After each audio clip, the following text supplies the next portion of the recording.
Hikmah Poligami oleh Ustadz Abdullah Taslim MA.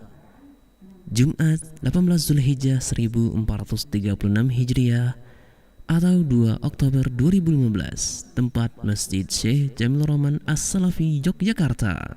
Majlis TV mengucapkan selamat mendengarkan. Alhamdulillah, alhamdulillahi ala ihsanih, wa syukru lahu ala taufiqihi wa amtinanih.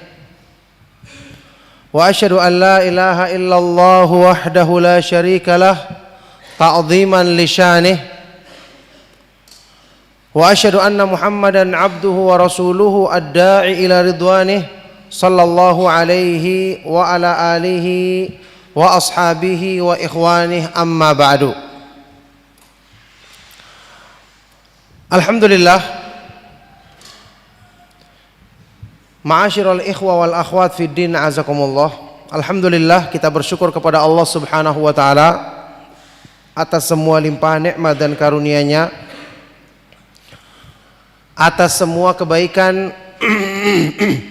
dan penjagaan yang Allah Subhanahu wa taala mudahkan bagi kita, sehingga agama Islam yang indah kita bisa pelajari, kita bisa pahami, kita bisa amalkan dalam kehidupan kita dengan sebaik-baiknya. Segala kesalahan-kesalahan yang menjadi sebab iman kita kurang sempurna, Allah Subhanahu wa taala mudahkan bagi kita untuk mengoreksi dan memperbaikinya dengan senantiasa kita menuntut ilmu.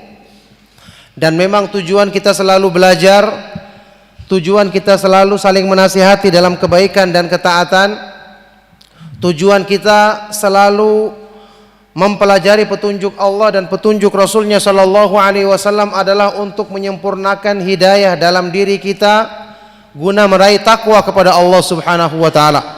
Allah Subhanahu Wa Taala berfirman, "Walladzina ihtadaw zadahum hudan wa atahum taqwahum."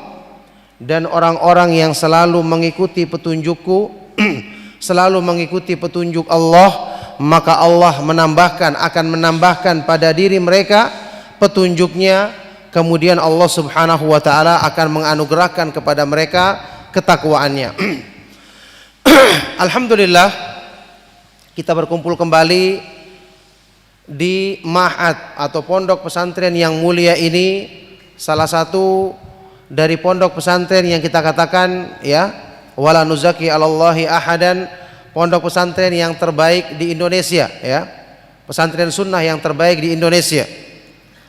Karena para pengajarnya dengan taufik dari Allah Subhanahu wa taala menyampaikan pengajaran-pengajaran yang bersumber dari petunjuk Allah dan petunjuk Rasulnya Sallallahu Alaihi Wasallam berdasarkan pemahaman para ulama salaf, para asatidzah dan juga para penuntut ilmu yang bersemangat untuk mempelajari kebaikan-kebaikan tersebut.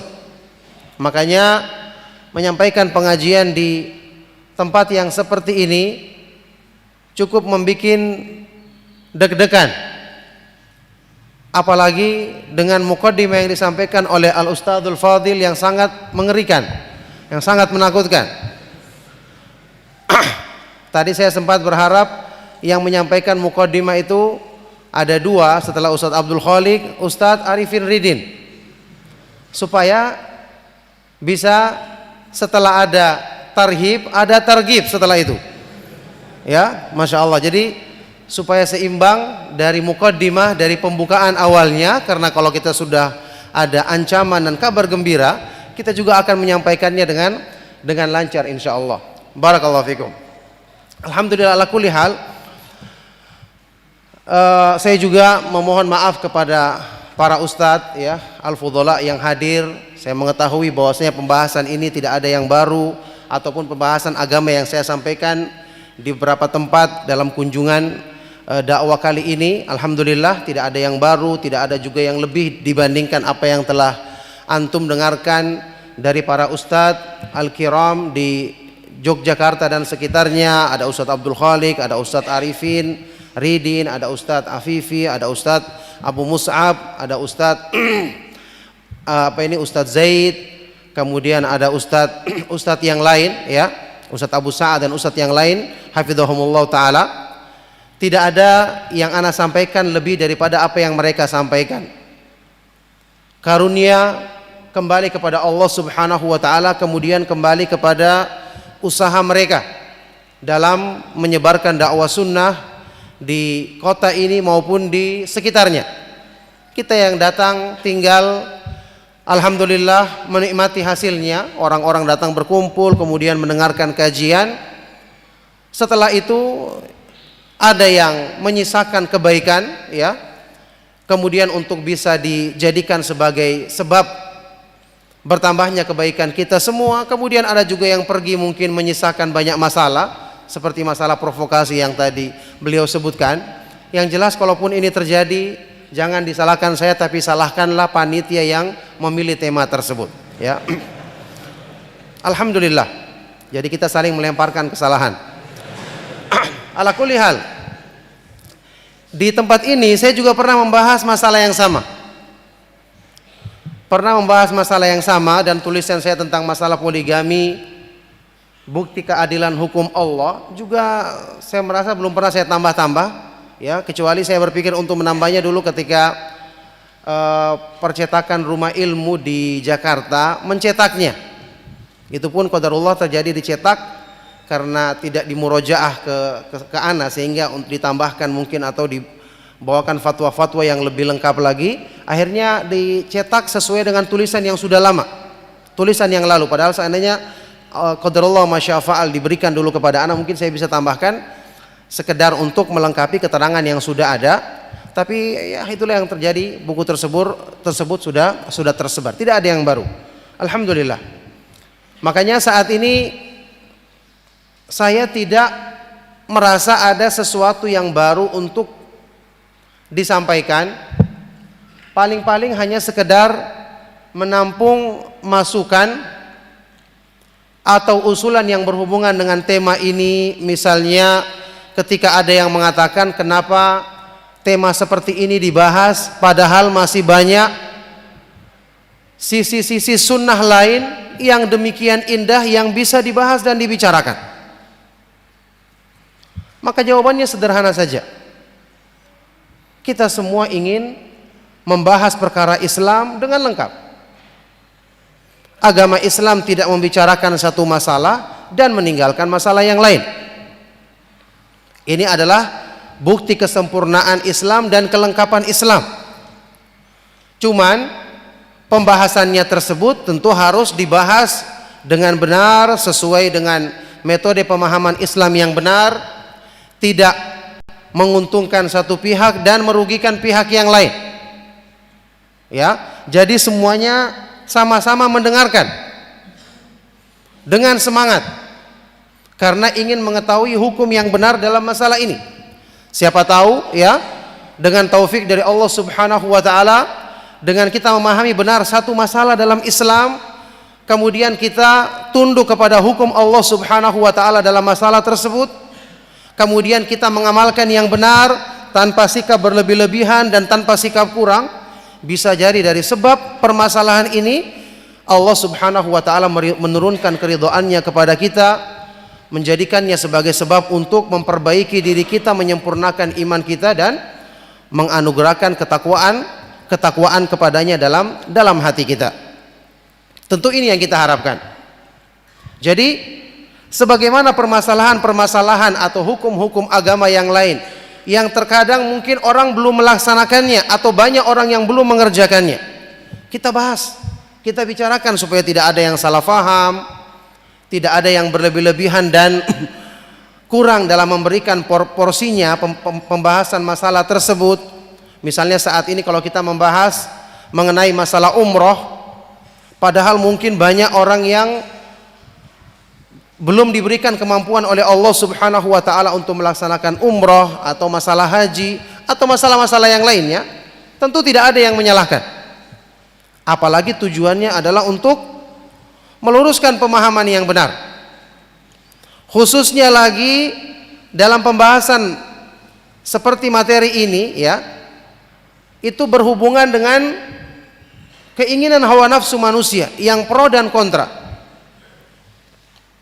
Berarti ini mungkin bukan ditinjau dari sisi permasalahan itu sendiri, tapi ditinjau pembahasannya atau pentingnya pembahasan masalah ini dilihat dari sisi bagaimana ketundukan kita dalam menerimanya.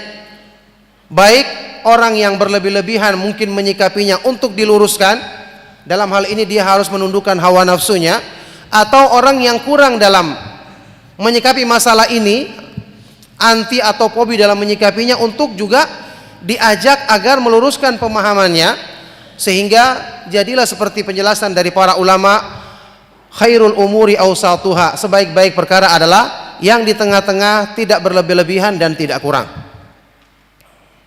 Ma'asyiral ikhwa wal akhwat fid din, azakumullah. Sudah kita ketahui bersama, semua perkara-perkara yang merupakan hukum Allah Subhanahu wa taala yang diturunkan kepada manusia, itu selalu syaitan menggoda manusia supaya dipalingkan darinya sesuai dengan kecenderungan nafsu masing-masing manusia. Imam Ibnu Qayyim rahimahullah taala dalam kitab Ighatsatul Lahfan menukil ucapan salah seorang ulama salaf yang mengatakan, ma amarallahu ta'ala bi amrin illa walisyaitani fihi nazghatan. Tidaklah Allah memerintahkan satu perintah kepada manusia kecuali syaitan memiliki dua cara, dua bentuk godaan untuk memalingkan manusia dari perkara tersebut. Ada dua. Dan ini sangat sesuai dengan karakter masing-masing manusia, karena kesimpulannya hanya kembali kepada dua ini: karakter, keadaan, keinginan masing-masing manusia. Imma ila tafritin wa taksir, wa imma ila guluwin wa mujawazah, wa la yubali bi ayyihima dhafir. Pertama, digoda untuk bersikap kurang dan meremehkannya, anti terhadapnya. Godaan yang kedua, dia menggoda manusia untuk bersikap berlebih-lebihan dan melampaui batas dalam menyikapinya. Dan syaitan tidak peduli dari mana saja di antara dua goda ini yang berhasil diterapkannya pada manusia. Dua bentuk godaan sesuai dengan karakter manusia, karena manusia itu imma ahlul iqdam atau ahlul ihjam, orang yang terlalu semangat berbuat, selalu maju, orang yang aktif ingin melakukan, akhirnya digoda dia supaya berlebih-lebihan, melampaui batas. Ini pun menyimpang dari petunjuk Allah Subhanahu wa taala.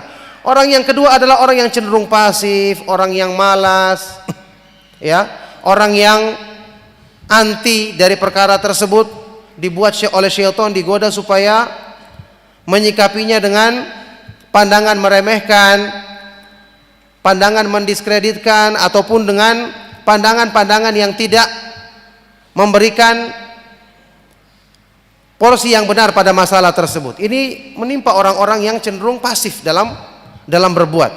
Maka syaitan menggoda dari sisi kemalasannya, kepasifannya, untuk kurang benar dalam menyikapi hal tersebut. Nah, ini kalau berlaku dalam hukum-hukum agama, apalagi yang di situ terlibat keinginan hawa nafsu manusia. Terlibat keinginan hawa nafsu manusia. Kenapa dalam ayat-ayat Al-Quran, dalam hadis Rasulullah SAW, kita diingatkan tentang pentingnya menundukkan hawa nafsu.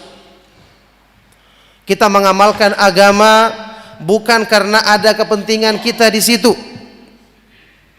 Di dalam Al-Quran saja, ketika Allah Subhanahu wa taala mencontohkan sifatnya orang-orang yang bertakwa,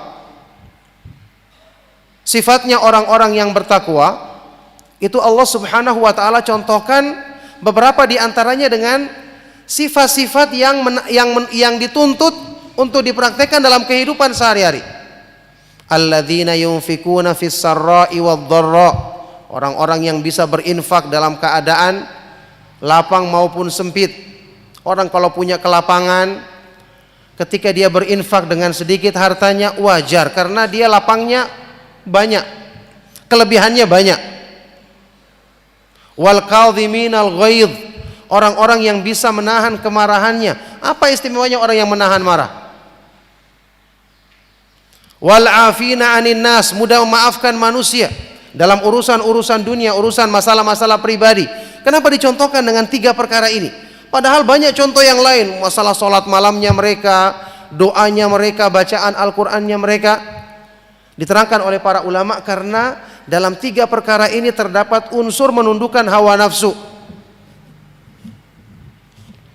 Terdapat perjuangan menundukkan hawa nafsu, artinya orang yang melakukannya benar-benar orang yang mendahulukan cinta kepada Allah Subhanahu wa taala daripada keinginan pribadinya.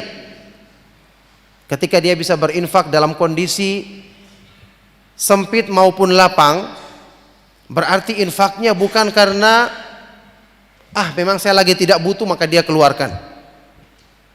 Dalam keadaan sempit yang dia juga butuh, dia rela untuk berbagi dengan saudaranya karena cinta karena Allah.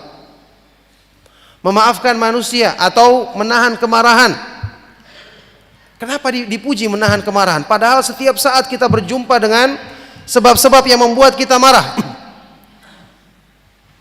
Bahkan kita ketahui bersama dalam sebuah hadis yang sahih riwayat Imam Ahmad dan yang lainnya, Imam Tirmidzi dan yang lainnya, Rasulullah SAW menyebutkan keutamaan orang yang menahan marah ketika dia mampu melampiaskannya.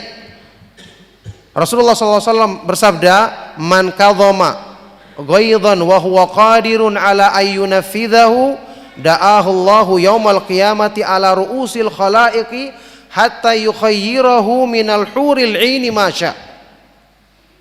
Barang siapa yang mampu menahan kemarahannya padahal dia bisa melampiaskannya, maka balasannya pada hari kiamat nanti Allah akan memanggilnya di hadapan semua makhluk.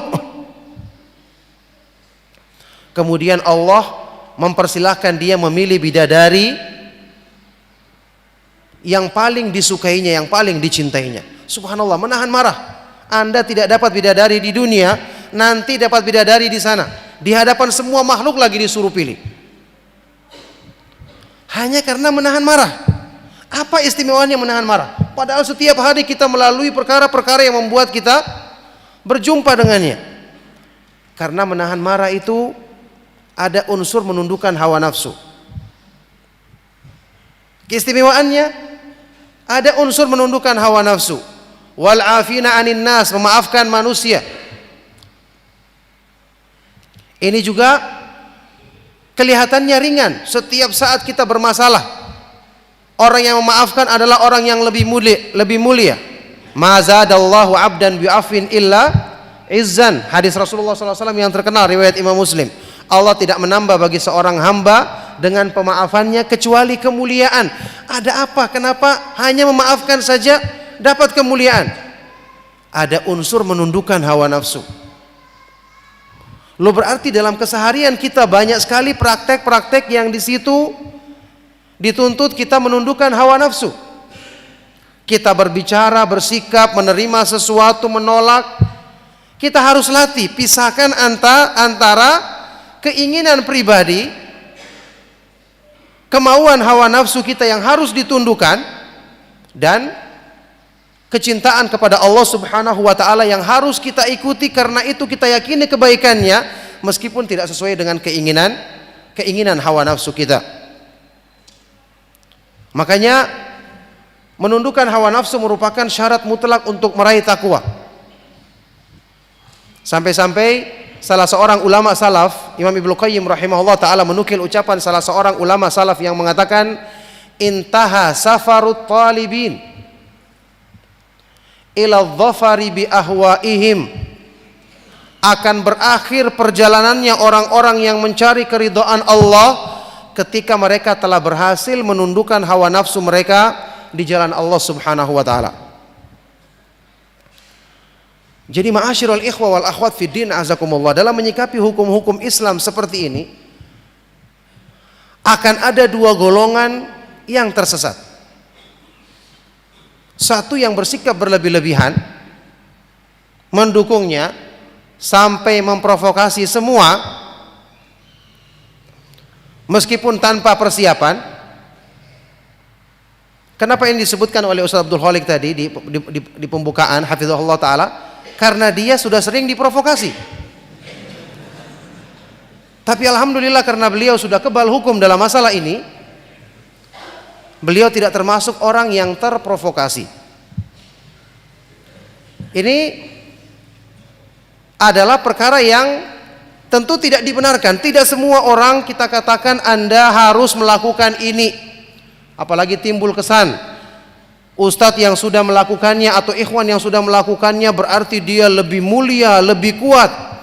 Ya, berarti dia adalah pria sejati atau pria punya selera. Wah, ini masalah iklan rokok lagi. Allahul musta'an. Dibandingkan dari yang belum melakukannya. Sampai terkesan pembahasan masalah ini pantasnya hanya dibicarakan oleh ustadz yang sudah melakukannya. Kalau yang belum melakukannya meskipun bagus penyampaiannya, katanya kurang berkesan. Ini tentu tidak benar. Siapapun yang menyampaikannya dengan baik, dengan proporsional, dengan penilaian yang tentu saja bersumber dari dalil, maka alhamdulillah penjelasan tersebut kita mengambil manfaat untuk kita meluruskan kesalahpahaman kita atau salahnya kita dalam bersikap.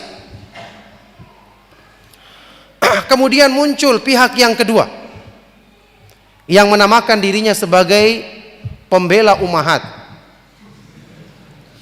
Karena istilah seperti ini muncul ya, dan ada sebagian orang yang menamakan dirinya pembela akhwat. Saya ingat dulu ada salah seorang ustadz di Surabaya yang bercanda dengan anak. Dia ketemu dengan anak karena teman dekat. Dia mengatakan, Masya Allah, inilah ustadz pahlawan akhwat. Saya ini bilangkan pahlawan akhwat.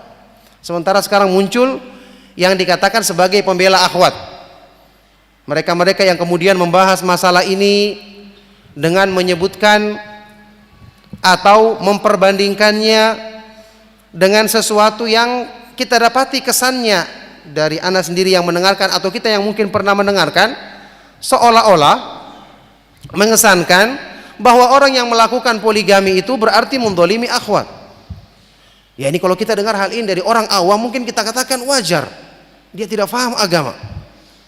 Tapi kalau kita dengar dari orang yang paham agama, apalagi ustadz, mungkin hanya karena dia belum melaksanakannya, bisa jadi dia memang tidak membutuhkan untuk melaksanakannya. Kita katakan alhamdulillah untuk diri Anda sendiri, silakan. Tapi kalau sampai dikesankan bahwa orang yang melakukannya itu adalah orang yang hanya sekedar gagah-gagahan atau sekedar mencoba kekuatan, emangnya ini mau dicoba obat kuat yang mana, ya?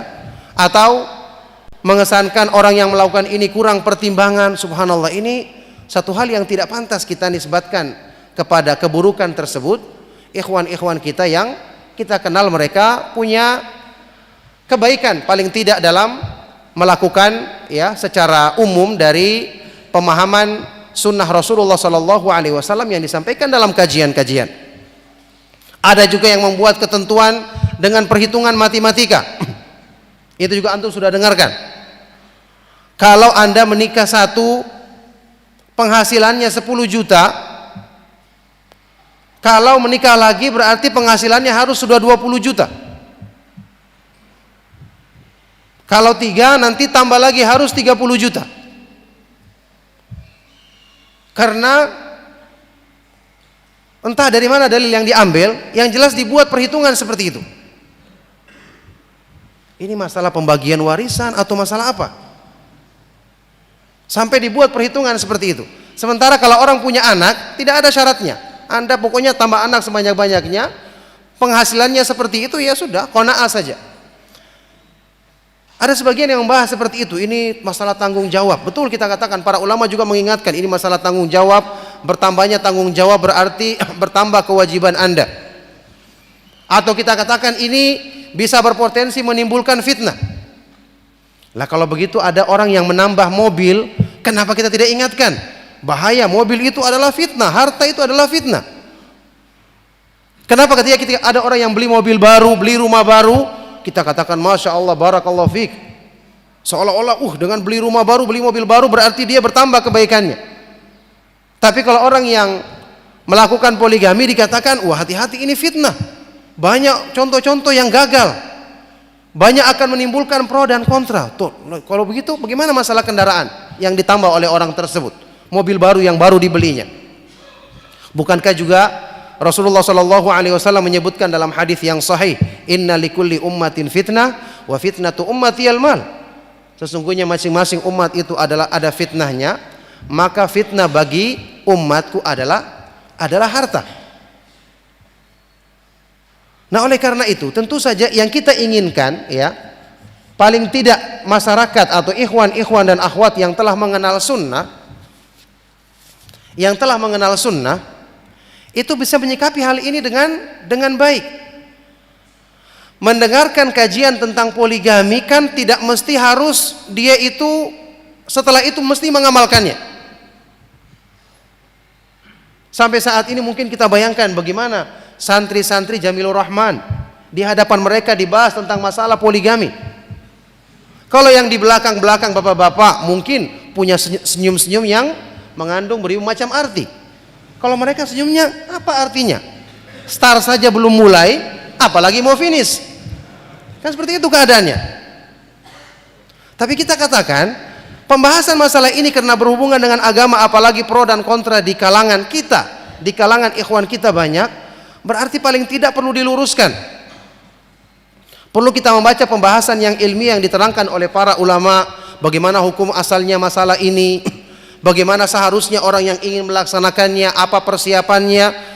Mungkin kita perlu ingatkan orang yang sedang bermasalah dalam sebagian urusannya yang kita pandang belum memenuhi syarat, kita nasihati, akhi antum jangan buru-buru, ya, jangan buru-buru karena tidak ada keutamaannya juga orang yang buru-buru melakukannya. Atau berpikir dulu, pertimbangkan dulu, istikharah dulu, perbaiki dulu dalam urusan-urusan yang lebih penting bagi antum. Misalnya, boleh kita katakan seperti itu tanpa ada upaya untuk bersikap berlebih-lebihan dalam menyikapinya atau kurang seperti yang telah kita bicarakan tadi. Nah, oleh karena itulah ma'asyiral ikhwa wal akhwat fid din azakumullah, yang kita ketahui pembahasan masalah poligami hukum asalnya tidak ada yang kita ketahui seorang ulama pun yang mengatakan wajib hukumnya, kecuali dalam kondisi-kondisi darurat atau hajat yang mendesak. Dan ketika ini kita katakan hajat yang mendesak, ya ada orang yang terjadi pada dirinya seperti itu. Jangan kita bayangkan, ini berhubungan dengan pemuasan hawa nafsu, pemuasan nafsu syahwat. Sekarang kalau terjadi ada seseorang yang diberikan syahwat yang berlebih, siapa yang mau bertanggung jawab kalau seandainya dia nantinya terjerumus ke dalam fitnah, misalnya perbuatan zina, naudzubillahi min dzalik. Dan yang namanya syahwat itu bukan kembali kepada buruknya agama seseorang. Kita ketahui beberapa di antara sahabat Nabi SAW punya nafsu seks yang sangat tinggi, syahwat yang sangat tinggi. Ini tidak menjadi celaan pada diri mereka. Contohnya seperti siapa? Sahabat yang terkenal, Ali bin Abi Thalib, iya kan? Radhiyallahu taala anhu, yang mengatakan tentang dirinya, kuntu rajulan madza. Aku adalah seorang laki-laki yang sering keluar madhi. Apa artinya sering keluar madhi? Apa artinya? Berarti beliau itu mengingat hubungan yang seperti ini langsung, ya, semacam terpengaruh, terangsang begitu. Nah, yang seperti ini bagaimana penyalurannya? Apakah kita biarkan mereka ini terjerumus dalam keburukan? Jadi kondisi-kondisi hajat seperti ini terjadi pada diri sebagian manusia, ataupun juga karena alasan-alasan yang lain. Jadi maksudnya di sini kita menginginkan, ya, pembahasan tentang poligami ini adalah merupakan pembahasan yang harusnya terbiasa dibahas, dibicarakan di kalangan kita. Tentu terbiasa di sini dengan kita meluruskan mana pembicaraan yang bermanfaat, mana yang tidak bermanfaat, mana pembicaraan yang sekedar menjadi gurauan majelis, apalagi memprovokasi. Tentu ini penting untuk dikurangi. Apalagi mungkin sebagian dari saudari-saudari kita para ummahat yang ketika mereka butuh untuk berjuang menundukkan hawa nafsunya atau menundukkan keinginan hawa nafsunya, dalam hal seperti ini jangan dipanas-panasi. Tentu ini tidak benar. Tapi ketika ada orang yang ingin mengetahui hukumnya, ingin menilai dirinya apakah pantas atau tidak, tentu tidak boleh kita menghalang-halanginya. Sudah saya katakan tadi, tidak ada yang mewajibkan. Hukumnya berkisar antara al-ibahah dan istihbab. Ini seperti diterangkan dalam kitab Ahkamut Ta'addud yang ditulis oleh salah seorang muridnya Syekh Al-Albani rahimahullah ta'ala. Antara ibahah dan istihbab, mengenai pernyataan yang kita kenal bersama dari Al-Imam Syekh bin Baz rahimahullah ta'ala yang mengatakan hukum asal pernikahan itu adalah ta'addud, makanya ini dianjurkan. Ini telah dibantah oleh para ulama yang lainnya seperti Syekh Shalih Fauzan yang mengatakan saya tidak mendapati dari ucapan para ulama ahli tafsir yang mengatakan hukum asalnya pernikahan itu ta'addud atau bukan ta'addud. Dia tidak mendapati penjelasan masalah tersebut. Yang jelas kita katakan makna firman Allah Subhanahu wa taala dalam ayat yang kita kenal dalam surat An-Nisa, ya. Fa in khiftum alla tuqsitu fil yatama fankihu ma taba lakum minan nisa'i mathna wa thulatha wa ruba wa in khiftum alla ta'dilu fawahidatan aw ma malakat aymanukum dzalika adna alla ta'ulu. Ayat ini menurut pendapat yang terkuat tidak mengandung perintah untuk melakukan poligami. Karena perintah di sini, ya, makna perintah di sini dipalingkan dari di ayat selanjutnya. Dan kalau kamu khawatir, kamu takut tidak bisa bersikap adil kepada anak-anak yatim yang kamu asuh itu, ya, maka nikahilah, berpalinglah dari mereka, nikahilah wanita-wanita yang lain yang kamu sukai, bisa 2, 3 atau 4. Tapi kalau kamu takut tidak bisa berbuat adil, maka satu saja atau budak yang kamu miliki. Jadi di sini bukan perintah untuk poligami, tetapi makna perintah di sini adalah seperti larangan. Seperti larangan. Jangan kamu menikah kecuali yang kamu sukai dan yang kamu bisa berlaku adil padanya. Sama dengan firman Allah Subhanahu wa taala, "Qulil haqqu mir rabbikum faman syaa'a falyu'min wa man syaa'a falyakfur." Katakanlah kebenaran itu adalah dari Allah, maka barang siapa yang ingin hendaknya dia beriman, barang siapa yang ingin hendaknya dia kafir. Tidak mungkin kafir diperintahkan. Tentu kafir dilarang dalam Islam. Jadi maknanya sama dengan ayat tadi, perintah yang mengandung makna larangan. Cuman dalam ayat ini jelas menunjukkan kebolehan hal tersebut. Kalau dalam istilahnya Syekh Ahmad Syakir, beliau mengatakan ini bukan cuma mubah, tapi halal. Lebih tinggi tingkatannya. Dihalalkan dalam Islam.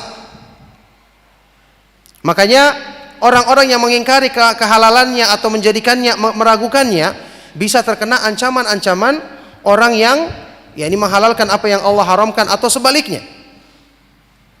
Sampai-sampai beliau menyebutkan orang-orang yang mengingkari hal ini, tidak menerimanya, bisa dijatuhi hukuman kufur.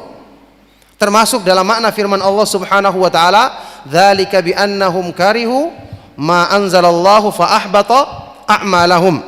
Yang demikian itu karena mereka membenci apa yang Allah turunkan, maka Allah Subhanahu wa taala jadikan gugur amalan-amalan mereka. Jadi masalah hukumnya sudah jelas. Para ulama juga yang membahasnya, sampai yang terkesan oleh sebagian orang, saya pernah dengar ada orang yang membawakan, katanya Syekh Utsaimin rahimahullah ta'ala mengatakan tidak ada keutamaan ta'addud atau poligami. Ternyata kita rujuk pada ucapan beliau, ya beliau menyebutkan pada kondisi orang-orang tertentu tidak ada keutamaan padanya.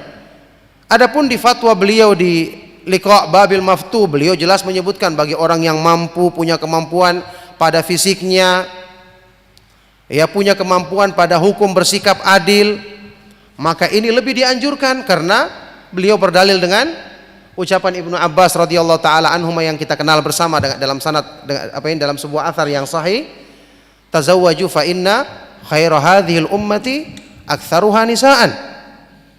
Menikahlah kamu karena sesungguhnya sebaik-baik umat ini adalah yang paling banyak istrinya. Tentu maksudnya adalah Rasulullah sallallahu alaihi wasallam, dan ini juga bersifat umum ya, bahwa kebaikan yang ada pada umat ini juga ditentukan dalam banyaknya istri tersebut, tentu dengan syarat jika orang tersebut punya kemampuan dalam melakukannya. Ala kulli hal, yang ana ketahui, para ulama-ulama yang menjadi rujukan kita di zaman ini ketika membahas masalah ini, pendapat mereka hampir sama, mirip. Mereka menyebutkan bagi yang mampu dengan hartanya, dengan fisiknya, dengan keadilannya, maka itu lebih utama karena banyak maslahat yang akan timbul di balik semua ini. Tapi bagi yang tidak mampu, maka lebih utama untuk dia menjadi muwahhid. Padahal semua orang wajib menjadi muwahhid, ya, menjadi orang yang hanya memiliki istri satu saja. Ala kulli hal, ini saya pikir sudah pernah dibahas dan sudah berkali-kali kita baca. Bukan lagi pembahasan yang asing bagi antum sekalian. Nah, oleh karena itulah Allah Subhanahu wa taala ketika mensyariatkan, membolehkan hal ini, saya katakan tadi hukumnya berkisar antara ibahah, boleh, atau bahkan halal, dan istihbab, dianjurkan dalam keadaan-keadaan tertentu. Ketika Allah Subhanahu wa taala mensyariatkan hal ini, tentu banyak hikmah-hikmah, kebaikan-kebaikan yang bisa kita ambil di balik pensyariatan hal ini. Meskipun kita bukan termasuk orang yang melakukannya atau ingin mempraktekannya, karena melihat kondisi kita, ya, tidak kita ingkari hikmahnya bagi orang yang mempraktekannya, misalnya setelah dia mempertimbangkan keadaan dirinya. Sebagaimana tidak kita katakan orang yang belum mengamalkannya berarti kurang hikmahnya, kurang imannya, atau kurang kebaikan-kebaikan dalam dirinya. Allah Subhanahu wa taala ketika mensyariatkan sesuatu, ini semua kita ketahui bersama, ya, orang-orang yang belajar memahami tentang kesempurnaan nama-nama dan sifat-sifat Allah Subhanahu wa taala, memahami setiap yang Allah syariatkan, yang Allah Subhanahu wa taala turunkan dalam agamanya, itu mesti mengandung banyak kebaikan, karena Allah Subhanahu wa taala jamilun, maha indah. Maka semua perbuatannya, sebagaimana semua nama-namanya, sifat-sifatnya adalah maha indah. Allah Subhanahu wa taala sempurna rahmatnya, kebaikannya, anugerahnya, nikmatnya. Maka tidak mungkin pensyariatan hukum-hukum Allah dalam Islam lepas dari sempurnanya hikmah, sempurnanya rahmat, sempurnanya anugerah dan karunia kebaikan dari Allah Subhanahu wa taala. Kemudian Allah Subhanahu wa taala maha sempurna ilmunya.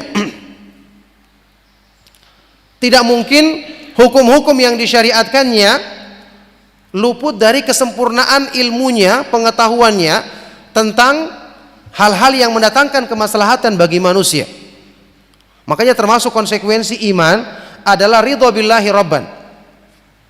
Ridho billahi rabban, ridho kepada Allah sebagai Rabb, yang mengandung makna segala ketentuan Allah kita ridhoi. Ridho itu artinya bukan cuma menerima, tapi berlapang dada dan gembira ketika menerimanya. Termasuk dalam pengertian ini meridhoi dan meyakini kebaikan semua syariat yang Allah Subhanahu wa taala, petunjuk dan hukum-hukum yang Allah Subhanahu wa taala turunkan dalam syariat Islam yang agung ini. Oleh karena itu, seorang hamba yang beriman kepada Allah Subhanahu wa taala dan hari kemudian, ya, tentu dia harus menjaga imannya, mempertahankan imannya, jangan sampai menjadi rusak karena hanya masalah-masalah yang sepele. Ada sebagian orang ketika turun hukum Allah, bukannya dia membuka dirinya untuk menerima, malah dia menutupi hatinya. Ingat ciri-ciri iman yang sempurna yang disebutkan dalam Al-Quran. فَمَنْ يُرِدِ اللَّهُ أَنْ يَهْدِيَهُ يَشْرَحْ صَدْرَهُ لِلْإِسْلَامِ وَمَنْ يُرِدْ أَنْ يُضِلَّهُ يَجْعَلْ صَدْرَهُ ضَيِّقًا حَرَجًا كَأَنَّمَا يَصَعَّدُ فِي السَّمَاءِ. Maka barang siapa yang Allah Subhanahu wa taala kehendaki untuk Allah berikan hidayah kepadanya, Allah jadikan hatinya lapang menerima Islam. Ingat, lapang bukan cuma menerima, tapi lega menerima, gembira menerimanya. Tapi barang siapa yang Allah Subhanahu wa ta'ala kehendaki dia tersesat, Allah jadikan hatinya sempit dan tertutup, sulit menerima Islam, seolah-olah dia mendaki ke atas langit. Seorang hamba, kita mengetahui kita punya banyak kekurangan dalam memahami dan mengamalkan petunjuk Allah Subhanahu wa ta'ala. Tetapi orang yang belum bisa mengamalkan sesuatu, dia membuka hatinya untuk menerima, ini adalah orang yang mengusahakan hidayah itu masuk ke dalam dirinya. Ya, dari sinilah para ulama mengatakan seperti Ibnu Qayyim, aslul istijabati fil qalb. Asalnya istijabah, memenuhi seruan Allah itu dalam hati. Ketika turun hukum Allah, antum atau kita belum bisa amalkan, hati kita telah menerimanya, mengakui kebaikannya meskipun saya belum bisa amalkan. Ini merupakan sebab Allah Subhanahu wa ta'ala setelah hatinya dibuka, maka badannya pun akan mudah untuk menerima hukum tersebut. Allah Subhanahu wa ta'ala berfirman dalam Al-Quran, ya ayyuhalladzina amanu stajibu lillahi walir rasuli idza da'akum lima yuhyikum. Wahai orang-orang yang beriman, penuhilah seruan Allah dan seruan Rasulnya yang mengajakmu untuk memberikan kebaikan bagimu. Wa'lamu annallaha yahulu bainal mar'i wa qalbi. Ketahuilah bahwasanya Allah Subhanahu wa ta'ala dialah yang membatasi atau menghalangi manusia dari hatinya. Ini dalil yang menunjukkan istijabah itu, memenuhi seruan Allah itu asalnya dari hati manusia. Kalau hati kita buka, insya Allah anggota badan akan ikut terbuka. Tapi kalau hatinya sudah ditutup, ibaratnya dia sendiri yang menghalangi masuknya hidayah, menutup pintu untuk menerima hidayah. Maka bagaimana Allah Subhanahu wa ta'ala akan berikan hidayah yang sempurna kepada orang seperti ini. Na'udzubillahi min dzalik. Alhamdulillah. Nah, oleh karena itulah, ma'asyiral ikhwa wal akhwat fi din, azakumullah.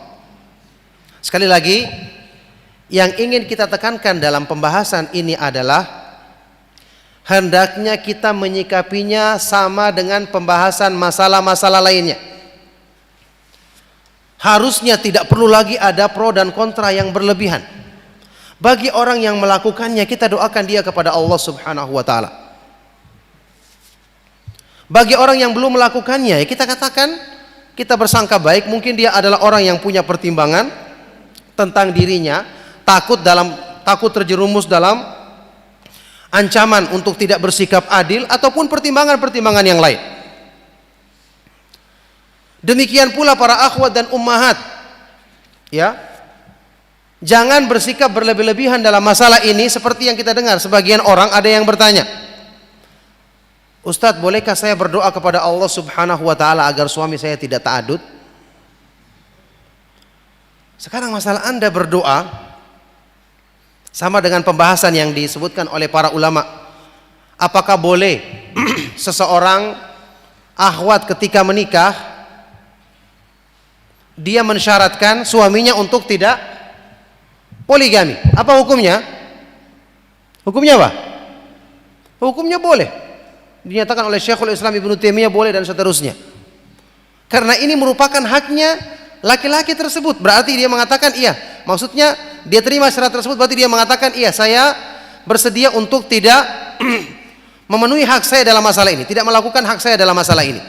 Tapi ketika satu saat dia berpikir untuk melakukannya, kembali kepada istrinya. Sekarang dia mengatakan, sekarang saya sudah, hak saya ingin lakukan karena ini dibolehkan dalam agama. Boleh bagi suami untuk melakukan demikian. Cuman kembali kepada istrinya. Kalau dia ingin lanjutkan, berarti lanjut, dia terima. Kalau tidak, berarti dipisahkan. Tapi tidak ada celaan bagi suami tersebut. Ini seperti penjelasannya Syekh Utsaimin rahimahullah ta'ala. Karena dia sekarang kembali kepada haknya. Dan subhanallah, ini ada yang mempraktekannya. Sebagian di antara ustadz kita ada yang mempraktekannya. Ya, diajukan syarat oleh calon mertuanya untuk tidak menikah lagi, dia terima. Sampai-sampai kita merasa heran, masya Allah, seistimewa apa istrinya sampai dia mau berjanji seperti itu. Ala kulli hal, terjadi yang seperti ini. Maksudnya, ketika ini kita katakan Anda misalnya berdoa seperti itu mungkin boleh-boleh saja, cuma dasarnya itu apa? Kalau benci kepada syariat, tidak menerima pensyariatan masalah ini, nah ini berhubungan dengan masalah iman berarti, bukan masalah sekedar berdoa atau sekedar menyebutkan syarat tersebut. Karena kita tahu para ulama semua sudah sepakat, orang yang menolak satu dari hukum Allah tidak menerima, itu sama dengan menolak semua hukum Allah. Na'udzubillahi min dzalik, ya. Man kafara biharfin minhu faqad kafara bihi kulli. Ini ucapannya Imam Ibnu Qudamah kalau nggak salah di mana? Di kitab Lum'atul I'tiqad. Barang siapa yang mengingkari satu huruf dari Al-Quran sama dengan mengingkari keseluruhannya. Sekarang kalau misalnya Anda berdoa seperti itu, berharap seperti itu, apa maksudnya? Bukankah dari pengharapan atau doa seperti ini seolah-olah Anda ingin mengatakan keadaanku lebih baik kalau ini tidak terjadi pada diri saya? Loh, ini mendahului ketentuan Allah Subhanahu wa taala. Siapa yang mengatakan itu lebih baik bagimu? Padahal Allah Subhanahu wa taala berfirman dalam Al-Qur'an, "Wa asa an takrahu syai'an wa huwa khairul lakum, wa asa an tuhibbu syai'an wa huwa syarrul lakum, wallahu ya'lamu wa antum la ta'lamun." Bisa jadi kamu itu membenci sesuatu padahal baik bagimu, atau kamu menyukai sesuatu padahal buruk bagimu, ditambahkan oleh Allah. Allah Maha mengetahui sedangkan kamu tidak mengetahui. Dalam urusan-urusan dunia yang belum jelas kebaikannya, kita dianjurkan tidak memilih salah satu ketika kita ajukan permohonan kepada Allah. Kita sandarkan kepada Allah karena kita tidak tahu akibatnya. Makanya di hadapan Allah itu kita tidak boleh bersikap seperti ya, orang yang mengajak temannya untuk bermusyawarah. Bagaimana ya kalau saya melakukan seperti ini? Ayo saya coba dulu melakukan seperti ini, atau bagaimana begini. Orang bermusyawarah mengajukan pendapat karena sama-sama tidak tahu akibat dari kebaikan satu urusan. Tidak ada yang tahu. Di hadapan Allah Subhanahu wa taala kita harus beradab. Kita meminta sesuatu yang terbaik berdasarkan pilihan Allah, bukan berdasarkan keinginan kita.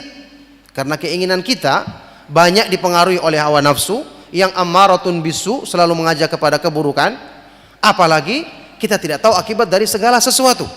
Contohnya saat ini kita datang saja kepada seorang ahli, taruhlah dokter spesialis, mengkonsultasikan penyakit kita atau penyakit keluarga kita, terus kita katakan, menurut saya mungkin obatnya ini dokter, tapi yang saya ketahui begini harusnya dokter. Bagaimana caranya? Ini akan dikatakan kurang ajar.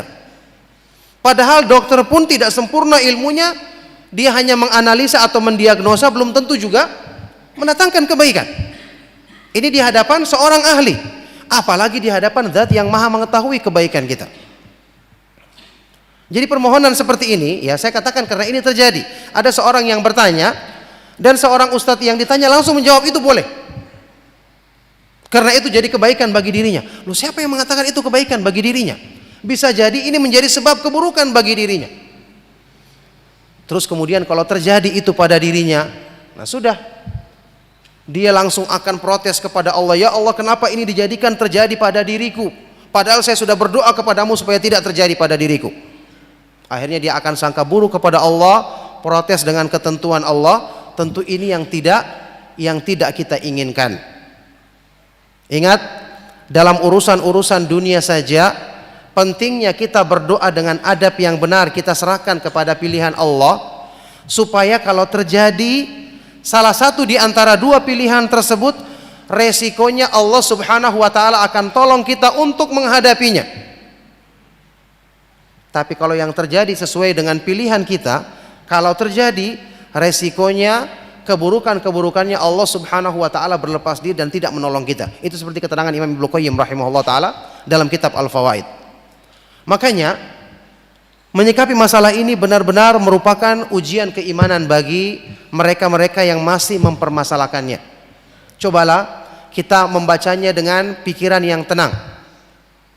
Orang-orang yang beriman, mereka lebih yakin dengan kebaikan dari Allah Subhanahu wa taala daripada apa yang dipahami oleh dirinya sendiri tentang kebaikan-kebaikan, baik bagi dirinya maupun bagi untuk orang lain.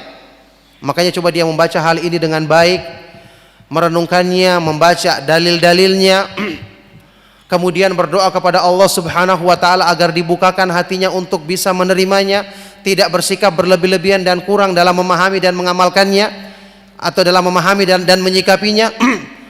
Kalau dia benar-benar membuka hatinya, maka Allah Subhanahu wa taala akan mudahkan kebaikan-kebaikan itu akan menyebar ya kepada seluruh anggota badannya, kemudian menjadikan itu sebagai sebab untuk dia bisa bersikap benar dalam urusan-urusan agama yang lainnya. Karena kita ketahui bersama, hawa nafsu itu kalau sudah mempengaruhi di satu masalah akan mempengaruhi di masalah yang lain. Orang yang melaksanakan sholat bisa khusyuk, itu jangan bermimpi atau jangan kita pahami, biarlah saya dalam urusan dunia bebas memperturutkan hawa nafsuku, nanti kalau saya sholat ucapkan Allahu Akbar, semua menjadi kecil, langsung khusyuk. Masya Allah, ini orang yang mimpi di siang bolong, tidak paham dia berarti maknanya khusyuk. Khusyuk itu merupakan amalan hati asalnya, yang ini disepakati oleh para ulama. Tenangnya hati yang kemudian menjadi anggota badan tenang. Wa qad ajma'al ulama'u ala anna al-khusyu'a mahallahu fil qalbi wa thamratahu 'alal jawarih, kata Ibnu Qayyim rahimahullah taala. Semua ulama bersepakat, khusyuk itu asalnya tempatnya di hati, kemudian pancaran atau buahnya terlihat pada anggota badan. Jadi asalnya hati, berarti apa yang mendominasi hati itulah yang akan muncul dalam salat kita. Makanya kalau tidak dilatih hawa nafsu dalam keseharian, kayak tadi menundukkan marah, mudah memaafkan, menyikapi syariat dengan benar, terbiasa melatih diri menundukkan hawa nafsu, itu akan terbawa dalam sholat kita, dalam zikir kita, dalam doa kita, dalam ibadah-ibadah kita. Ini yang menjadi permasalahan kalau tidak kita latih dalam menyikapi perkara-perkara yang di situ masih ada tarikan hawa nafsu, tidak berusaha kita tundukkan, maka itu akan mempengaruhi ibadah-ibadah kita yang lainnya dan bisa menjadi sebab kebaikan atau keburukan bagi seorang hamba. Kita berlindung kepada Allah Subhanahu wa taala dari segala keburukan. Oleh karena itulah, ma'asyiral ikhwa wal akhwat fid din azakumullah, saya tidak memperpanjang dan saya tidak membahas dengan rinci tentang masalah hukumnya, karena ini sudah pernah saya bahas di pertemuan yang lalu, yang sudah beberapa tahun yang lalu. Saya cuma ingin berusaha untuk meluruskan sikap kita, dalam memahami dan menyikapinya. Bisa jadi ini merupakan ujian yang akan berakibat pada urusan-urusan agama kita yang lainnya. Ketika ada orang yang misalnya beralasan, buktinya banyak yang mempraktekannya tapi gagal. Ada kan pernyataan seperti itu? Ada nggak kira-kira? Ada. Banyak yang mempraktekannya tapi gagal. Cuman 1 atau 2 orang yang kelihatannya berhasil, itu pun katanya belum tentu. Harusnya yang mengatakan belum tentu langsung tasabut kepada pelakunya, kepada praktisinya. Apakah betul yang dikatakan ini, kemungkinan baik-baik ini tidak sesuai dengan bukti atau kenyataannya? Bisa telepon langsung kepada mereka yang mungkin kita dengarkan dalam masalah ini bisa berjalan dengan baik. Kenapa harus mendengarkan berita-berita dari orang? Ala kulli hal, kalaupun terjadi seperti itu, sekarang permasalahan rumah tangga dari pernikahan yang bukan poligami banyak atau tidak? Wallahi banyak. Para ustadz mengetahui hal ini. Berapa banyak orang yang mengadukan tentang masalah keluarga, mulai dari hubungan antara suami dan istri atau masalah cara mendidik anak. Banyak masalah. Apakah ini menunjukkan pernikahan itu salah? Lebih daripada itu, menuntut ilmu, jalan segala kebaikan, sebab untuk meluruskan akhlak, sebab untuk menyempurnakan iman. Seharusnya ini membuat kita semakin khusyuk dalam beribadah. Sekarang kenyataannya, kebanyakan penuntut ilmu saat ini sempurna imannya, sempurna khusyuknya, rajin berlomba-lomba dalam kebaikan, atau lebih banyak yang tidak seperti itu? Apa jawabannya? Lebih banyak mana? Tentu kita tahu jawabannya. Diri kita mengakui kita kurang dalam beribadah, padahal sudah sekian lama kita menuntut ilmu sunnah. Apakah berarti ilmu sunnah yang kita pelajari salah? Ini kesalahan diluruskan, bukan dijadikan sebab untuk mengesankan keburukan dari hal tersebut. Kita akui banyak kesalahan, sama dengan masalah pernikahan, atau mungkin masalah prosesnya, atau mungkin ketidaksiapannya. Saya secara pribadi entah mengapa ya, itu ketika ada orang yang melakukan poligami, atau baik itu ikhwan yang melakukannya atau akhwat yang dilakukannya, sering ditanya, sering sekali ditanya, yang rata-rata mereka tidak tanyakan kepada orang lain. Ada yang terjadi setelah sudah dijanjikan seperti ini, dia nanti akan dinafkahi dengan baik, akan dikunjungi dengan teratur.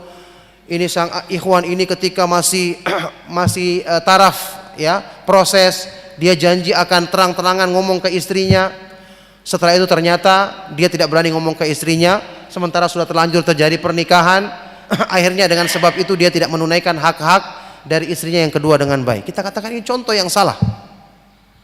Bukankah juga kita anjurkan, sebagaimana para ulama menganjurkan, sebaiknya kalau melakukan hal ini meskipun boleh dilakukan tanpa ketahuan sama istri atau sembunyi-sembunyi, tapi lebih baik, ada sebagian yang mengatakan lebih baik kalau disampaikan kepada istri, disampaikan atau sekedar untuk ya diceritakan kepadanya agar dia tidak kaget.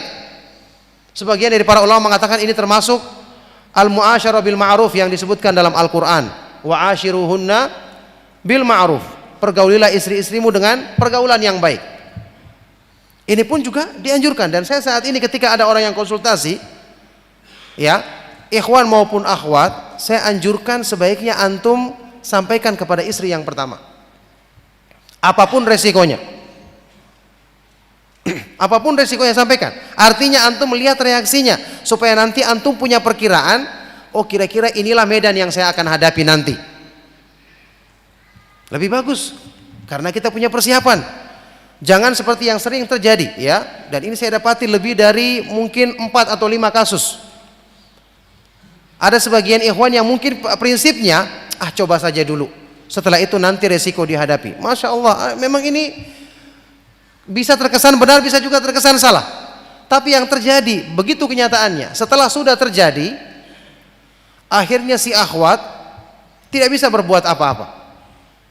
Ya, setelah menikah, akhwat ini di istri yang pertama tinggalnya di kota ini, kemudian istri yang kedua di kota yang lain.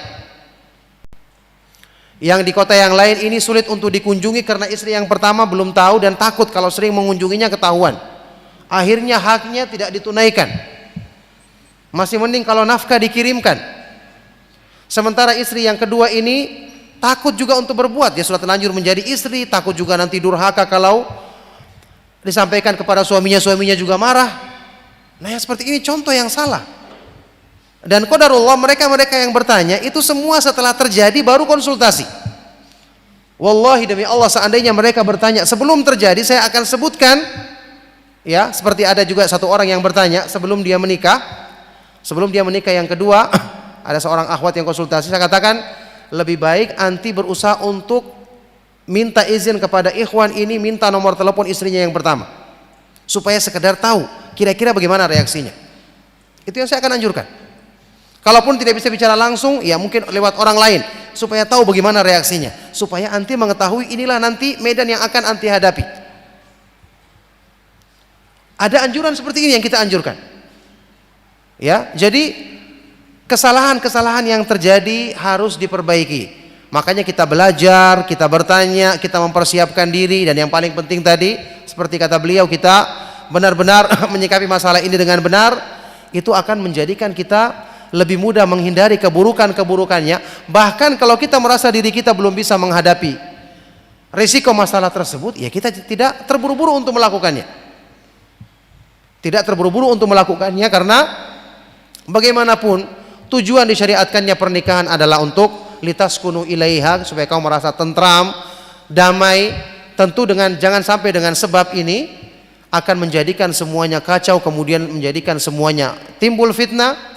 Tentu fitnah yang terjadi akibat dari kesalahan-kesalahan kita dalam memahami dan menerapkan hukum-hukum Allah Subhanahu wa taala dalam masalah ini. Barakallahu fikum, ma'asyiral ikhwa wal akhwat fid din azakumullah. Saya minta maaf karena mungkin memperpanjang pembahasan masalah ini. Jadi sekali lagi ya, apa yang saya sampaikan hanya sekedar mengingatkan dan berusaha untuk meluruskan kesalahpahaman semampu yang saya bisa lakukan.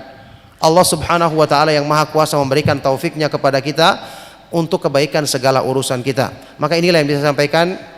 Mungkin banyak kekurangan dan mudah-mudahan dari pertanyaan yang bisa antum sampaikan akan ada masalah-masalah yang kita bahas lagi. Semoga apa yang saya sampaikan di pagi hari ini bermanfaat dan menjadi sebab kebaikan bagi kita semua. Jazakumullahu khairan ya, bagi para ustadz dan para santri yang memberikan waktu bagi ana untuk menyampaikan nasihat ini. Semoga bermanfaat bagi kita semua. Ya, saya cukupkan, mohon maaf jika ada yang salah dan kurang berkenan. Sallallahu wasallam wa barak ala nabiyina Muhammad wa ala alihi wa ashabihi wa man tabi'ahum bi ihsanin ila yaumiddin wa akhiru da'wana alhamdulillahi rabbil alamin. Waalaikumsalam. Ya, jadi demikian nasihat yang disampaikan oleh Al Ustadz kepada kita semua. Mudah-mudahan kita bisa mengambil manfaat dari apa yang beliau sampaikan. Kemudian sesi berikutnya insya Allah ada tanya jawab Ustadz ya. Iya. Iya. Para ikhwah atau mungkin ya khususnya bapak-bapak, apabila ada pertanyaan bisa disampaikan secara tertulis ke meja yang ada di depan. Langsung saja Ustaz, mungkin sudah ada pertanyaan masuk, dibaca. Langsung ya.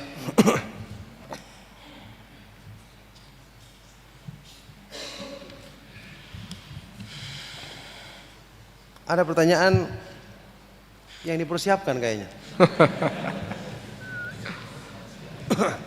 Ini kita nilai sebagai pertanyaan yang tendensius atau pertanyaan yang murni. Mana Ustaz? Kita baca apa enggak ini? Jangan-jangan dari panitia ini. Disiapkan ustadznya, disiapkan pertanyaannya. Ini kelihatannya yang menulis ini yang paling lebar senyumnya tadi. Ya, kalau ada manfaatnya mungkin dibaca Ustaz. Iya, ringkas saja ya. Ada beberapa hal yang saya tidak tahu. Ustadz, apa benar bahwa tidak ada satu sahabat pun yang tidak berpoligami atau semuanya berpoligami? Ana tidak tahu riwayat masalah ini. Semua sahabat melakukannya, ana belum pernah baca. Ya, bagi yang tahu ilmunya sampaikan kepada dalilnya ya. Apa benar tidak ada satu riwayat pun yang menyatakan bahwa ada sahabiah yang menolak poligami? Ya, yang kita sangka pada mereka, tidak mungkin mereka menolak poligami. Ya, tidak mungkin mereka menolak poligami karena ini berhubungan dengan masalah konsekuensi iman. Ini menolak pensyariatannya. Tidak kita bayangkan ada yang melakukan itu di kalangan para sahabat Nabi SAW, yakni para sahabiah yang merupakan generasi terbaik umat ini. Apakah para sahabat ketika berpoligami dalam keadaan kaya semuanya secara materi karena banyak ikhwah yang dicela, diejek atau digunjingkan, mau berpoligami rumah saja masih ngontrak? Apa mungkin bisa adil? Celaan dan sebagainya itu justru bukan dari kalangan orang awam tapi malah dari ummahat yang notabene-nya sudah lama ngaji dan bahkan bergelar ustadzah. Ya, hendaknya yang mencela ini bertakwa kepada Allah Subhanahu wa taala. Yakni lebih bagus menasehati. Menasehati, kita katakan bagi orang yang dia sendiri masih bermasalah, ya ketika dia berpoligami itu artinya dia menambah tanggung jawab. Tentu dia memperhitungkannya. Kalau dia tidak perhitungan dalam masalah ini yang kemudian mungkin pernah terjadi ada seorang ikhwan yang dengan sebab ini dia justru ya berpoligami dengan sengaja mencari akhwat yang kaya, akhirnya nanti akhwat ini membiayai dia dan istrinya yang pertama. Ini jelas tidak masuk akal ya. Hal seperti ini dibolehkan dalam Islam. Ya, ini di mana kedudukannya sebagai pemimpin, sebagai pencari nafkah. Ya, ini satu saja masalah dia belum selesaikan kemudian dia menambah masalah yang lain.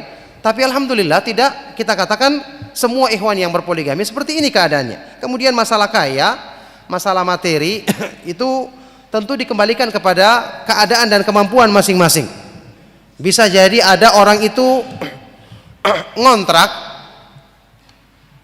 karena Allah Subhanahu wa taala belum memudahkan bagi dia untuk mendapatkan rumah yang cocok untuk dibelinya. Orang yang kontrak pun tidak mengapa. Mungkin karena pertimbangan dia belum menetap satu tempat, atau mungkin sedang proses dia membeli tanah untuk membangun rumah. Ini tentu tidak bisa dijadikan alasan untuk menolak ataupun mutlak membolehkannya kecuali setelah dilihat pertimbangan dan keadaan ikhwan tersebut. Mengapa muslimah saat ini kebanyakan yang sudah lama ngaji dan bahkan sudah hafizah, ustazah, sangat jarang ditemui punya sifat lapang dada dalam menerima bahasan poligami dan mau menawarkan saudari-saudarinya yang janda atau perawan tua agar dipoligami. Ya.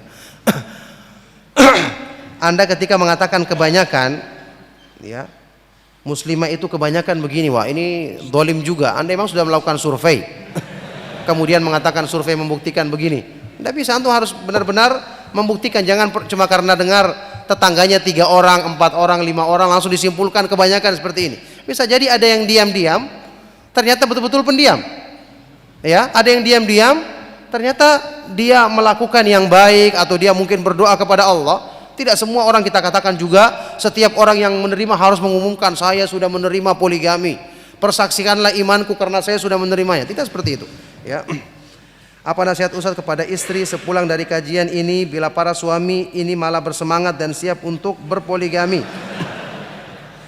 Nasihat saya, segera menemui Ustadz Abdul Khalik supaya menjadi takut, ya.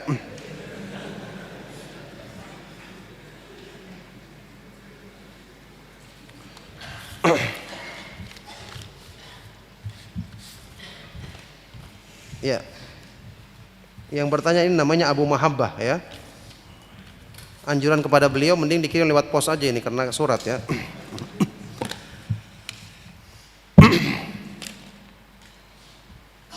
Pertanyaan dari pendengar radio Majas. Apa artinya Majas tadi? Ma'had Jamilur Rahman As-Salafi. Masya Allah. Bismillah, sebenarnya praktek poligami itu sendiri membuat kita jengah Ustadz. Ada satu rumah dihuni oleh 2 istri walaupun kamar berbeda dan campur tangan istri pertama terlalu dominan. Jadi menurut ana agar Ustadz tekankan kepada ikhwannya aja, hendaknya takut dengan ancaman Allah. Tidak perlu, ya. Kalau anda, misalnya yang ceramah itu Anda yang bertanya, itu Anda bisa sampaikan sesuai dengan apa yang Anda sampaikan. Tapi karena yang berceramah adalah saya, ya tentu saya menyampaikan sesuai dengan apa yang saya ketahui. Begitu. Ada satu rumah yang dihuni oleh 2 orang istri. Semua yang berpoligami seperti itu? Semua enggak? Semua atau tidak? Tidak. Paling 1 atau 2 orang contohnya. Terus seperti yang saya bahas tadi, ada keluarga yang tidak akur padahal sama-sama ngaji, bertengkar terus. Terjadi enggak? Terjadi, tapi kita katakan mungkin sedikit. Kenapa ini tidak jadikan contoh? Kalau begitu kita larang orang yang mau menikah. Tidak bisa. Jadi contoh yang salah saya katakan diluruskan. Saya sudah katakan tadi pembahasan masalah ini perlu kita bertakwa kepada Allah, tidak bermudah-mudah karena ini menyangkut ya masalah menghalalkan kemaluan yang ini merupakan kehormatan. Tidak boleh seperti tadi coba-coba, kalau berhasil ya berhasil, tidak ya tidak, dia juga tidak rugi. Ya kasihan, ini yang didolimi adalah kehormatan seorang perempuan muslimah yang tadinya terjaga, yang kemudian dihalalkan dengan pernikahan, yang kemudian dijadikan sebagai bahan percobaan. Tentu ini tidak pantas, ya. Cuman kalau dijadikan ini sebagai sebab untuk dihindari hanya karena ada contoh yang buruk, maka tentu ini juga tidak bisa dibenarkan. Ustadz, bagaimana jika ada seorang akhwat menikah selang beberapa waktu si akhwat curiga jika suaminya memiliki istri yang lain? Nah, bagaimana sikap si akhwat tersebut? Bolehkah dia bersikeras mencari tahu hal tersebut? Boleh, dia bersikeras untuk mencari tahunya, boleh. Dan sebaiknya suaminya memberitahu kepada dia. Sekarang sudah terjadi, ya. Kalau disembunyikan, tentu akan beresiko si suami tersebut tidak akan menunaikan haknya dengan benar. Keluar saja harus sembunyi-sembunyi, ya. Seperti orang yang dicari-cari polisi. Ini terang-terangan, setelah sudah terjadi sampaikan. Apapun resikonya, karena dia sekarang setelah melakukan hal tersebut dia harus berlaku adil. Pembagian waktunya harus adil. Bahkan kita ketahui pembagian yang ideal yang sesuai dengan sunnah Nabi SAW sehari dan sehari. Jadi harus ketahuan. Itu yang lebih dekat kepada sunnah Nabi SAW, meskipun boleh yang selain daripada itu.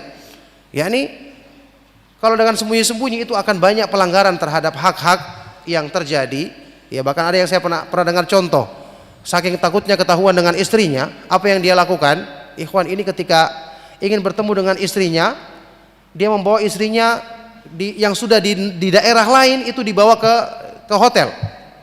Ada juga yang dibawa ke luar negeri untuk bertemu dengan istrinya yang kedua. Masya Allah, ini poligami yang benar-benar membawa kesengsaraan.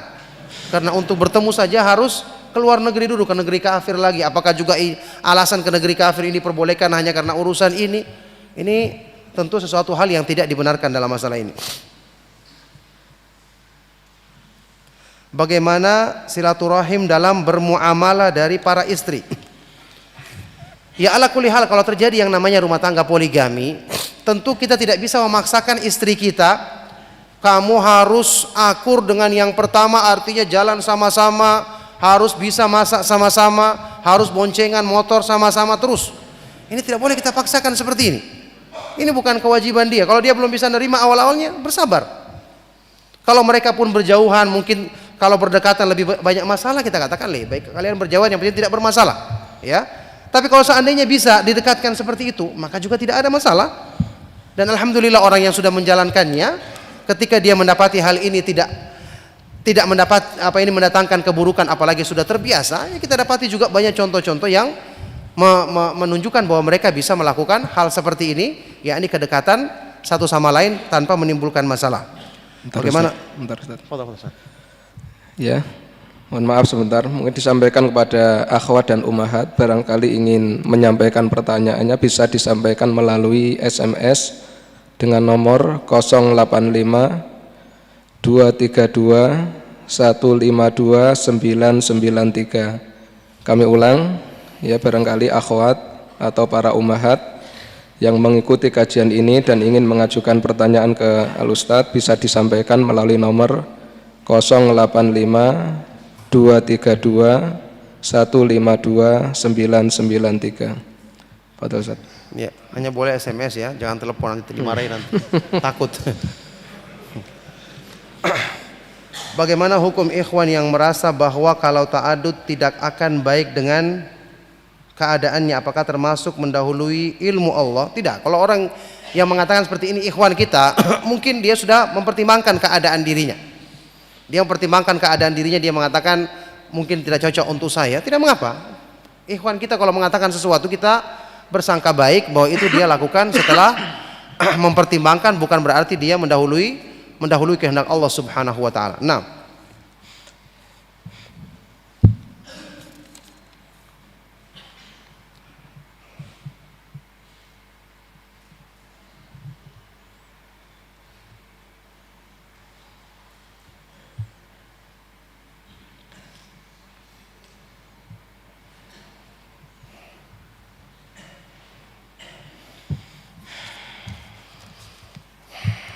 seandainya kita memiliki kemampuan untuk poligami, baik mampu secara harta ataupun mampu adil. Ya, kata Syekh Utsaimin, mampu dalam segi harta, kemudian fisik, ya, fisiknya, dan mampu dalam segi hukumnya, yakni berlaku adil. Makanya dia belajar untuk mengetahui apa yang dimaksud dengan kemampuan dalam masalah ini. Apakah boleh kita poligami, nikah langsung 4 istri? Masya Allah. Atau tidak satu persatu? Ya, ini kayak orang kehabisan stok aja. Tidak perlu khawatir ya, dunia ini luas. Ya, ini yang seperti ini, saya tidak mengetahui ada ulama yang melarangnya. Cuman beresiko bagi dia, karena langsung tanggung jawab sebanyak itu akan menjadi beban bagi dirinya. Kalau dia melakukan dengan satu persatu, setelah itu dia lihat kemampuan dirinya, kalau memang dia bisa bersikap dengan benar sesuai dengan agama, dia nambah lagi. Ini lebih bagus supaya dalam rangka kehati-hatian agar dia tidak terjerumus ke dalam perkara yang dimurkai dalam agama Islam, yakni mempermainkan hal yang berhubungan dengan kehormatan seorang muslimah. Ya, ini ada sebagian orang mungkin yang berpikir, kalau tidak cocok kan sekedar langsung pisah saja. Nah, ini meremehkan namanya, tidak diperbolehkan bermudah-mudah seperti ini dalam hal yang berhubungan dengan kehormatan mereka itu. Ustadz, apa hukumnya ucapan seorang wanita yang kepada beberapa teman wanitanya, oh suamiku tidak mau berpoligami karena cintanya hanya untuk seseorang. Masya Allah. Suamiku setia kepadaku karena kusuruh berpoligami tidak mau. Padahal ucapan ini diucapkan oleh orang-orang yang mengaku ahlus sunnah dan sudah ngaji, dan diucapkan karena menyindir temannya yang suaminya berpoligami, sehingga istri yang suaminya berpoligami tersebut terpengaruh dengan ucapan tersebut yang menyebabkan istri tersebut marah kepada suaminya dan rumah tangga mereka terganggu. Ya. Ini kalau memang keadaannya seperti pertanyaan ini, tujuannya untuk mempengaruhi, tentu ini bukan merupakan hal yang baik. Ya, kita katakan bahwa kalau suaminya benar-benar cinta kepadanya seorang, tidak mungkin menjadi sebab kecintaan tersebut membawa kepada perkara yang dilarang dalam agama. Ya, ini menjadi sebab dia mempengaruhi akhwat yang lain, apalagi dia sengaja melakukannya. Ini bisa jadi masuk ke dalam hadis Rasulullah sallallahu alaihi wasallam, ya, ancaman kemurkaan Allah Subhanahu wa taala bagi orang yang menjadi sebab istri itu benci kepada suaminya atau pisah dari suaminya. Ini jelas dilarang dalam agama. Makanya hal-hal atau ucapan seperti ini tidak pantas untuk diucapkan. Kalau seandainya dia mendapati suaminya memang tidak bisa berpaling ke lain hati karena hanya cinta kepada dia, ya sudah, dia mungkin ini merupakan hal yang meringankan bagi dirinya untuk tidak perlu menahan cemburu, maka nikmat ini dia syukuri kepada Allah Subhanahu wa taala. Jangan sampai dengan sebab ucapannya ini akan Allah Subhanahu wa taala murka, kemudian menimpakan kepada dia ujian yang nanti dia tidak mampu menghadapinya. Naudzubillahi min dzalik. Apa yang bisa tetap membuat istri pertama ridho selamanya, sebab saat ini sudah ridho tapi khawatir ke depannya tidak ridho. Kalau dia keridhoannya itu dia terima karena keimanan kepada Allah Subhanahu wa taala, karena dia telah memperbaiki dirinya, insya Allah ke depannya pun Allah Subhanahu wa taala akan menjaganya dalam kebaikan tersebut. Ingat, sesuatu yang diniatkan karena Allah itu akan menetap. Tapi kalau sesuatu itu diterimanya bukan karena Allah, karena terpaksa, ini yang nanti akan bisa berguncang. Maka hendaknya kita berdoa kepada Allah Subhanahu wa taala agar amal-amal kita itu ikhlas karena Allah, sikap-sikap kita itu benar-benar karena memahami petunjuk Allah, takut kepada ancamannya, sehingga dengan itu kebaikan ini akan menetap dalam diri kita dengan izin Allah. Nah, ya, pertanyaan lewat HP Ustaz. Yaitu yang pertama, bismillah, tanya Ustaz, boleh enggak seorang akhwat yang mau dipoligami hanya ke Ustaz?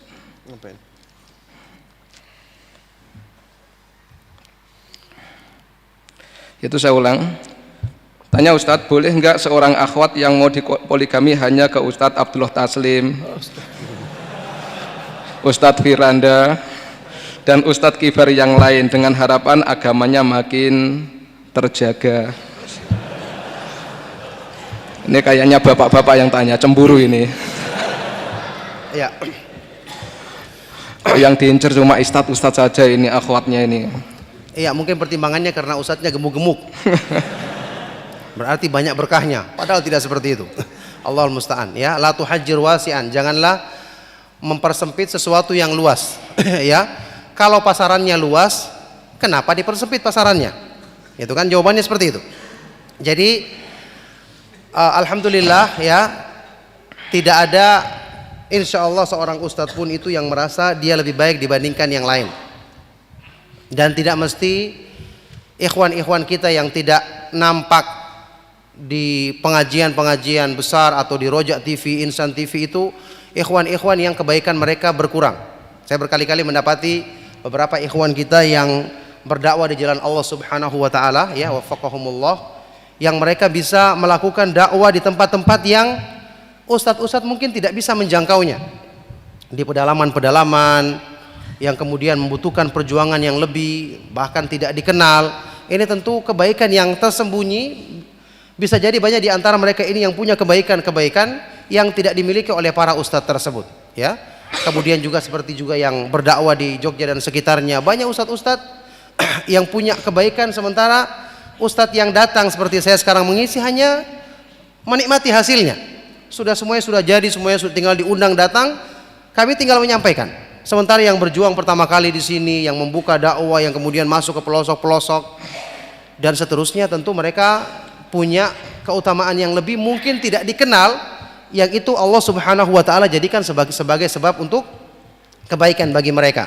Seperti Imam Syafi'i rahimahullah taala disebutkan dalam Tarikh Ibnu Asakir, ketika disampaikan kepada beliau tentang buku-bukunya yang diterima oleh kaum muslimin. Apa jawaban beliau? Wallahi lawadittu ayya'rifahun nasu duna an yunsaba ilayya harfun minhu. Demi Allah, aku menghendaki, aku menginginkan bukuku ini dikenal oleh manusia, diterima dan dibaca oleh manusia tanpa dinisbatkan kepadaku satu huruf pun darinya. Inilah keagungan ikhlas, keagungan orang-orang yang berusaha untuk menyembunyikan amalnya meskipun tidak dikenal oleh manusia, tapi mereka dikenal di hadapan Allah Subhanahu wa taala insyaallah. Berikutnya Ustaz. Assalamualaikum Ustaz. Suami saya berkeinginan untuk poligami dan saya diminta untuk mencarikan sesuai dengan yang saya senangi. Masalahnya orang tua saya dan orang tua suami sangat anti terhadap poligami. Sebaiknya bagaimana Ustaz? Ya, pertama saya berharap suaminya berkeinginan bukan karena kajian kita di pagi hari ini. Kelihatannya sudah lama ini ya. Supaya saya tidak menjadi orang yang memprovokasi dalam masalah ini.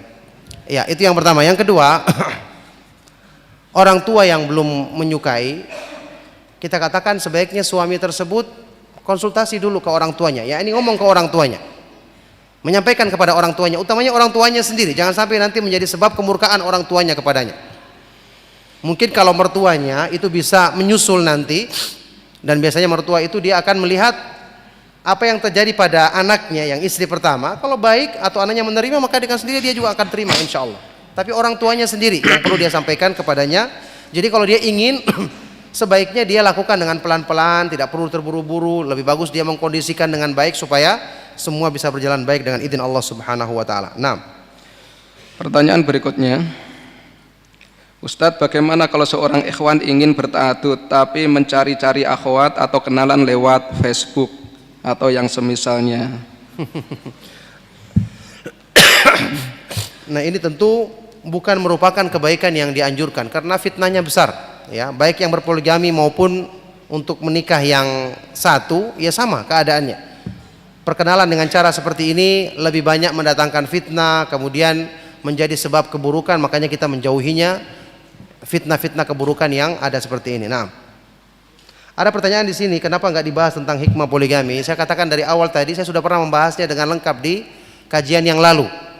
Makanya ini yang menjadikan saya tidak menyinggungnya, karena yang saya pikir tentu yang ingin kita bahas di sini adalah sekedar menguatkan dan tambahan-tambahan mungkin dalam menyikapinya. Makanya yang lalu saya sudah isyaratkan, dan juga ada buku yang tersebar dalam masalah ini bisa kita baca, karena di situ pembahasannya lengkap mengenai hikmah poligami, kemudian bagaimana sikap dari seorang suami yang berpoligami, kemudian istri yang pertama, istri yang berikutnya, bagaimana nasihat untuk mereka masing-masing, itu ada penjelasan yang lengkap di buku tersebut. Nah, pertanyaan lewat HP Ustadz, apa syarat-syarat seorang suami diperbolehkan poligami? Apa syarat-syaratnya? Sudah kita bahas tadi.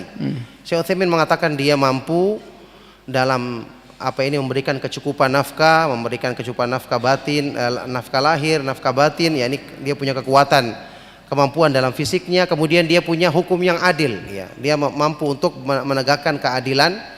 Maka dengan mempertimbangkan hal tersebut, tentu dengan dia memohon pertolongan kepada Allah Subhanahu wa taala, kalau dia memiliki hal ini, maka silakan dia lakukan. Tentu dengan pertimbangannya adalah untuk menegakkan kebaikan dalam urusan agama. Nah, pertanyaan berikutnya, Bismillahirrahmanirrahim. Ustadz, ana sangat mencintai suami karena kesolehannya dan cintanya kepada ana. Semoga Allah mencintai beliau. Ana bayangkan kalau suami poligami nanti terjadi sesuatu yang ana takutkan seperti cerai, seperti perceraian. Bagaimana mensikapi ini Ustadz? Iya, kalau anti mencintainya karena kesolehannya, maka orang yang soleh itu tidak akan memudah-mudahkan sesuatu yang berhubungan dengan perkara-perkara yang tentu tidak diperbolehkan bermudah-mudah dalamnya dalam masalah agama. Kalau karena kesolehannya, justru anti harusnya lebih tenang, karena orang yang soleh itu dijaga oleh Allah Subhanahu wa taala. Innallaha yudafi'u 'anil ladzina amanu. Sesungguhnya Allah Subhanahu wa taala akan membela dan menjaga, melindungi orang-orang yang beriman. Mereka tidak, dengan izin Allah Subhanahu wa taala, orang yang beriman akan dijaga, dibimbing langkahnya. Ketika dia berbuat, Allah menjaga dia dari fitnahnya. Ketika dia melakukannya dengan pertimbangan, dengan dasar imannya, Allah Subhanahu wa taala akan memudahkan justru kebaikan-kebaikan yang tercipta. Jadi tidak perlu dikhawatirkan, karena sesuatu yang akan dilakukannya asalnya bukanlah merupakan keburukan. Yang dikhawatirkan itu justru kalau dia melakukan sesuatu yang buruk. Adapun kalau yang asalnya bukan merupakan keburukan, kenapa kita harus khawatir? Karena padahal Allah Subhanahu wa taala menjamin penjagaan bagi hamba-hambanya yang beriman. Nah, Pertanyaan berikutnya Ustadz, bapak saya punya 2 istri, tapi selama ini tidak berbuat adil dalam pembagian hari maupun nafkah. Ketika diingatkan beliau sangat mudah marah dan sudah tua. Bagaimana Ustadz? iya, saya katakan tadi kesalahan ditegur dan dinasihati. Contoh yang salah jangan diikuti. Sama sekarang misalnya kalau ada orang yang tidak poligami, suaminya tidak bekerja, istrinya yang disuruh bekerja, ini salah. Tapi jangan disalahkan nikahnya. Kita katakan yang suami yang tidak kerja ini, kamu harusnya kerja. Istri Anda disuruh tinggal di rumah, jangan disuruh bekerja, ya, karena ini tidak sesuai dengan apa yang diperintahkan dalam Islam. Jadi yang salah diluruskan, dinasehati, tapi ini bukan menyalahkan asal dari poligami tersebut. Sama dengan pertanyaan berikut ini, bagaimana dengan orang tua yang berpoligami di antara anak-anak dan istrinya tidak akur? Karena terkadang ibu muda itu hanya mencintai suaminya tapi tidak mencintai anak-anaknya. Dan terkadang si ayah lebih perhatian kepada istri yang kedua daripada yang pertama. Dan terkadang si ayah merasa tidak nyaman setiap pulang ke istri yang pertama. Mohon nasihatnya. Ini kesalahan. Kalau sampai terjadi betul seperti ini, dinasehati, ya, dinasehati kenapa sampai dia bersikap tidak adil, kenapa sampai dia sulit untuk mendekatkan anak-anaknya. Cuman yang jelas ini tidak menjadi sebab untuk kita menyalahkan permasalahan poligami tersebut secara asal. Ya, adapun kesalahan-kesalahan seperti ini kita ketahui terjadi juga pada permasalahan-permasalahan yang lain, ya, pernikahan yang satu saja yang tidak poligami juga ada masalah seperti ini, maupun dalam urusan-urusan yang lain. Nah,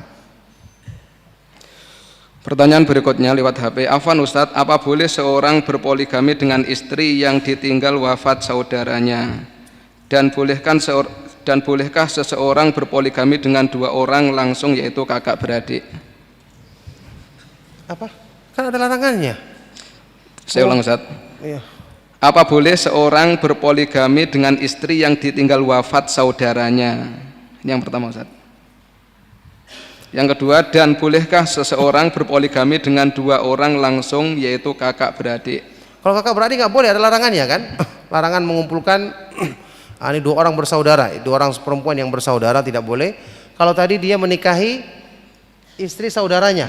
Istri saudaranya yang iparnya Ustaz. Oh, iparnya. Iya, itu diperbolehkan kalau telah meninggal dunia, diperbolehkan kalau sudah habis masa iddahnya, itu tidak ada larangan. Selama istri ini tidak ada hubungan persaudaraan dengan istrinya yang pertama, atau hubungan antara kemenakan dengan bibi, ya. Itu diperbolehkan dalam agama kalau tidak ada hubungan tersebut. Nah, ada yang lain? Yang terakhir mungkin Ustaz. Apabila seseorang sudah merasa dirinya mampu berpoligami, zahir maupun batin, namun istrinya belum mengizinkan untuk berpoligami, apakah menggunakan jurus nekat Ustaz?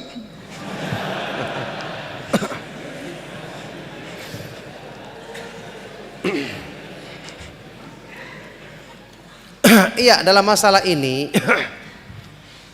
bisa menggunakan jurus nekat, tetapi tetap dengan dia beritahu kepada istrinya. Ya, ini dengan dia beritahu kepada istrinya tidak mengizinkan, berarti istrinya sudah mengetahui dalam masalah ini.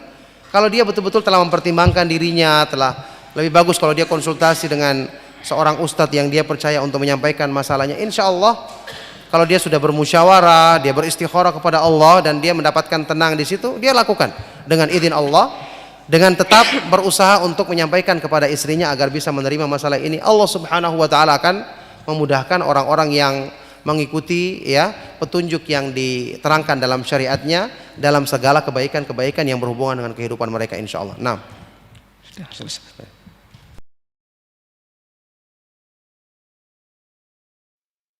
Terima kasih Anda telah menyaksikan Majas TV. Donasi dakwah Majas TV BNI Syariah Cabang Yogyakarta, nomor rekening 0331584080 atas nama Pondok Pesantren Syekh Jamirohman As-Salafi.